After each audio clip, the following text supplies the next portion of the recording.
In this video, I will show you how to perform the machine check for our Dräger Fabius model ventilators. The first thing I do is to remove the oxygen sensor from above the inspiratory valve, giving it time to calibrate to atmospheric oxygen content.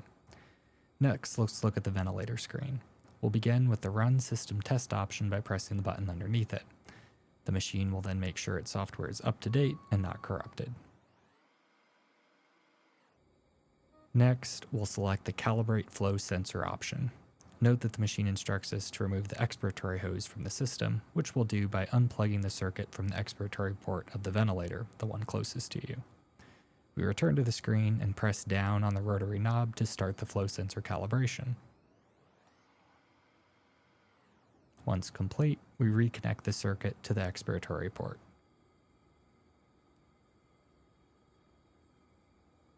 Next, we'll select the Calibrate O2 sensor option.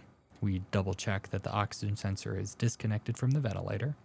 Then we press the rotary knob to start calibration.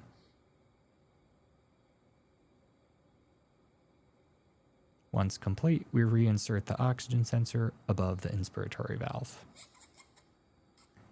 The final check is the leak and compliance test. After selecting this option, the machine will spend some time preparing. Note that the machine instructs us to place the Y piece on the plug located on the bag mount. With the coaxial circuits that we use, the Y piece is simply the end of the circuit.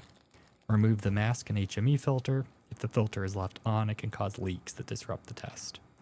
Push the end of the circuit onto the bag mount plug, and then once secure, set your APL valve to 40.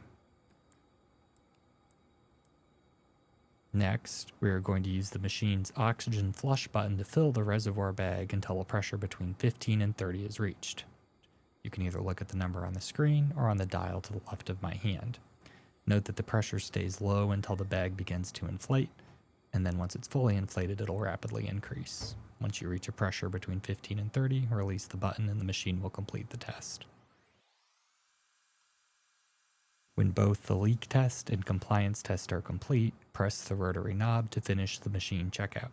Note that the machine now reports that both the system test and leak test were completed on the current date.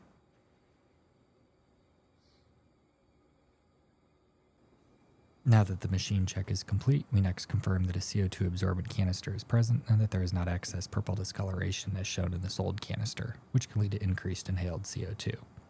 Next, we confirm that a water trap is attached to the gas analyzer and that it is dry, unlike this example trap which has accumulated excess water. We then connect the end-tidal CO2 sampling line from our HME filter to the water trap. If the standby light is green, we press the corresponding button to deactivate standby mode, activating the analyzer. We then check the fill level of our volatile agent, and then we check our emergency oxygen supply. Note that initial pressure read as 0. Go to the back of the machine and locate the cylinder wrench on the left side. Remove the wrench, locate the green oxygen cylinder, and attach the wrench to the cylinder valve stem. Rotate the wrench counterclockwise to open the cylinder.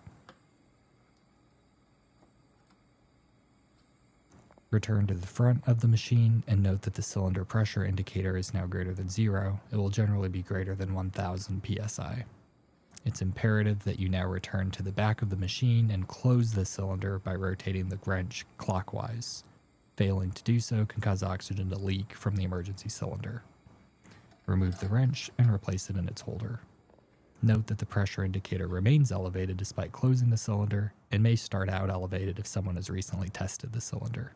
Look just to the left to examine the pipeline pressure dials and confirm that they are all within the green zone. Finally, confirm that a transport oxygen tank is present, and also check that an ambu bag and mask are included inside the attached bag.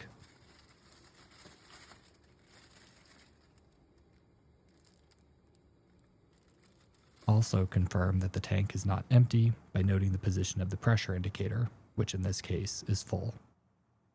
Between cases, it's prudent to perform a quick pressure check to check for leaks in your new circuit.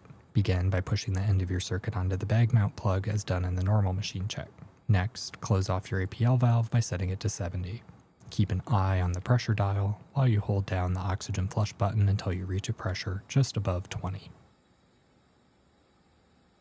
Once a sufficient pressure is achieved, release the flush button and closely observe the pressure dial and the reservoir bag for about 10 seconds.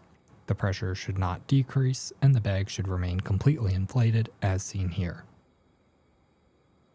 Now that your new circuit has shown to be airtight, release the APL valve by setting it to 0.